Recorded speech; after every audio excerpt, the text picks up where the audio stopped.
Hello అండి, అందరికీ నమస్తే. ముందుగా వినాయక చవితి శుభాకాంక్షలు అండి. ఇలా మా ఊర్లో వినాయక చవితి పండుగ ఏర్పాట్లు చేసుకున్నామండి. ఇదిగోండి, వినాయకుడు ఉయ్యాలూగుతూ పార్వతమ్మ పక్కనే ఉన్నారు. అలా సెట్ చేసి మరి వినాయకుడిని ప్రతిష్ఠ చేసుకున్నారు.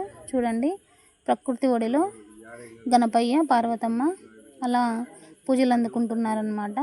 ఇదిగోండి, ఇలా కొడుకున్నాడండి. ఇటువైపు తండ్రి బ్రహ్మసూత్ర శివలింగము అని కొంచెం ముందుకు వచ్చేస్తే ఉందన్నమాట. ఇలా ఎప్పుడు చూడలేదు. అలాగే గణేశుడిని పూజించుకొని మళ్ళీ ఇక్కడ శివయ్యను పూజించుకోవడం చాలా సంతోషంగా అనిపించింది. ఇదిగోండి, మీకు ఎవరికన్నా బ్రహ్మసూత్ర శివలింగం గురించి తెలిస్తే కామెంట్ చేయండి. వేప చెట్టు కింద శివలింగం పుట్టిందంట అండి. ఇది 15 ఏళ్ళ నాటిదంట, 1500 నాటిదంట అండి, సంవత్సరాలంట. ఇదిగోండి, ఇంకొక చోట వినాయకుడు ఇలా గుర్రాలని తోలుతూ ఉన్నాడనమాట. 7 గుర్రాలతో చాలా బాగున్నాడండి ఈయన వినాయకుడు. సో చూడండి, నేనైతే ఫ్లాట్ అయిపోయాను, అంత బాగున్నాడు వినాయకుడు. చాలా సంతోషంగా అనిపించింది. చూడండి, ఆ వినాయకుని బొమ్మ విధానం కానీ ఎంత బాగున్నారో.